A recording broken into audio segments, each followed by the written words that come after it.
ਜਿਹੜੇ ਨੌਜਵਾਨ ਪੰਜਾਬੀ ਬੋਲਣ ਤੋਂ ਆਪਣੀ ਔਲਾਦ ਨੂੰ ਮਨਾ ਕਰਦੇ ਆ ਪੰਜਾਬ ਵਿੱਚ ਰਹਿੰਦੇ ਹੋਏ, ਹਾਂਜੀ, ਔਰ ਜਿਹੜੀਆਂ ਮਾਵਾਂ ਮਨਾ ਕਰਦੀਆਂ, ਹਾਂ ਦੇਖੋ ਬੰਦੇ ਦੀ ਕੀ ਚਲਦੀ ਤਾਂ ਮਾਵਾਂ ਦੀ ਹੈ। ਸਹੀ ਗੱਲ। ਅੱਛਾ, ਮੈਂ ਵੀ ਦੱਸ ਦਿੱਤਾ ਤੇ ਤੁਸੀਂ ਵੀ ਦੱਸ ਦਿੱਤਾ। ਹਾਂਜੀ, ਤੇ ਇਹ ਦੱਸੋ, ਜਿਹੜੀਆਂ ਮਾਵਾਂ ਮਨਾ ਕਰਦੀਆਂ ਆਪਣੇ ਬੱਚਿਆਂ ਨੂੰ ਪੰਜਾਬੀ ਬੋਲਣ ਤੋਂ, ਉਹਨਾਂ ਲਈ ਕੀ ਪੈਗਾਮ ਦਿਓਗੇ? ਅੱਛਾ ਨਾ, ਸਾਡੀਆਂ ਧੀਆਂ ਨੂੰ ਪੜ੍ਹਾਉਣਾ ਬਹੁਤ ਚੰਗੀ ਗੱਲ ਆ।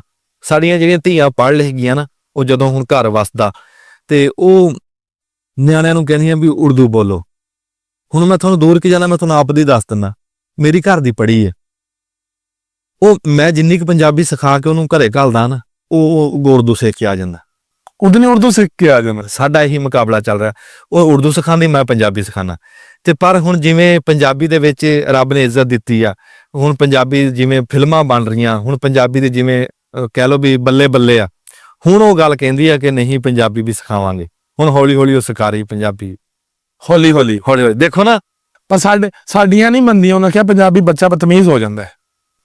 ਆ ਇਹੀ ਗੱਲ ਮੈਂ ਤੁਹਾਨੂੰ ਅੱਗੇ ਕਰ ਰਿਹਾ ਸੀ ਵੀ ਉਹ ਜਿਹੜੀ ਪੰਜਾਬੀ ਨੂੰ ਕਹਿੰਦੇ ਨਾ ਬਦਤਮੀਜ਼ ਹੋ ਜਾਂਦਾ, ਇਹ ਗੱਲ ਨੂੰ ਆਪਾਂ ਝੂਠ ਸਾਬਤ ਕਰਨਾ ਰਲ ਮਿਲ ਕੇ, ਔਰ ਕੀਤਾ ਵੀ ਆ। ਲੋਕਾਂ ਨੂੰ ਦੱਸਿਆ ਵੀ ਇਹ ਬੜੀ ਇੱਜ਼ਤ ਵਾਲੀ, ਬੜੀ ਪਿਆਰ ਵਾਲੀ, ਬੜੀ ਸਾਂਝ ਵਾਲੀ ਮਿੱਠੀ ਬੋਲੀ ਹੈ, ਰਿਸ਼ਤੇ ਪਗਾਣ ਵਾਲੀ। ਇਹ ਉਹ ਬੋਲੀ ਹੈ ਜਿਹਦੇ ਤੁਸੀਂ ਖੁੱਲ ਕੇ ਆਪ ਦਾ ਦੁੱਖ ਸੁੱਖ ਦਾ ਇਜ਼ਹਾਰ ਕਰ ਸਕਦੇ ਹੋ। ਜਿਹੜੀ ਮਾਂ ਬੋਲੀ ਪੰਜਾਬੀ ਹੈ ਨਾ ਜੀ, ਇਹਦੇ 'ਚ ਹੁਣ ਤਾਂ ਇਹ ਗੱਲ ਸਬੂਤ ਹੋ ਗਈ ਆ ਵੀ ਇਹਦੇ 'ਚ ਵੀ ਤੁਸੀਂ ਤਰੱਕੀ ਕਰ ਸਕਦੇ ਆ, ਜਿੱਥੇ ਪਹੁੰਚਣਾ ਤੁਸੀਂ ਪਹੁੰਚ ਸਕਦੇ ਆ। ਬਿਲਕੁਲ ਸਹੀ ਗੱਲ ਹੈ। ਆਪਣਾ ਤਾਂ ਚਲੋ ਘਰ ਦੀਆਂ ਨਹੀਂ ਨਾ ਮੰਨ ਰਹੀਆਂ, ਮੈਂ ਗੱਲ ਕਰਦਾ ਬਾਹਰਲੇ ਮੁਲਕ, ਸਾਡੇ ਪਾਕਿਸਤਾਨ ਦੇ ਜਿਹੜੇ ਬੈਠੇ ਬੰਦੇ, ਸਾਡੇ ਪੁੱਤਰ ਬੈਠੇ ਘਰਾਂ, ਬੱਚੇ ਲੈ ਕੇ ਗਏ ਹੋਏ, ਉਹ ਉੱਥੇ ਬਹਿ ਕੇ ਅਮਰੀਕਾ ਕੈਨੇਡਾ 'ਚ ਬਹਿ ਕੇ ਆਪਣੇ ਨਿਆਣਿਆਂ ਨੂੰ ਪੰਜਾਬੀ ਸਿਖਾ ਰਹੇ ਆ।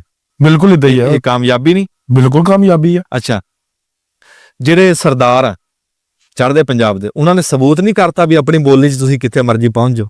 ਸਹੀ ਗੱਲ ਹੈ। ਉਂਝ ਬੋਲੀਆਂ ਸਿੱਖੋ, ਸਾਰੀਆਂ ਬੋਲੀਆਂ ਆਣੀਆਂ ਚਾਹੀਦੀਆਂ, ਦੁਨੀਆ 'ਚ ਫਿਰਨਾ ਤੁਰਨਾ, ਪਰ ਆਪਦੀ ਮਾਂ ਬੋਲੀ ਨੂੰ ਆਪਣੇ ਸੀਨੇ ਨਾਲ ਲਾ ਕੇ ਰੱਖੋ, ਇਹ ਨਹੀਂ ਭੁੱਲਣੀ ਚਾਹੀਦੀ।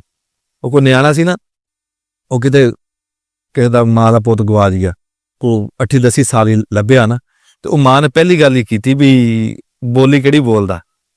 ਉਹ ਕਹਿੰਦੇ ਵੀ ਬੋਲੀ ਤਾਂ ਉਹੀ ਜਿਹੜੀ ਤੂੰ ਬੋਲਦੀ। ਕਹਿੰਦੀ ਫਿਰ ਗਵਾਚਿਆ ਨਹੀਂ, ਫਿਰ ਤਾਂ ਲੱਭ ਗਿਆ ਹੀ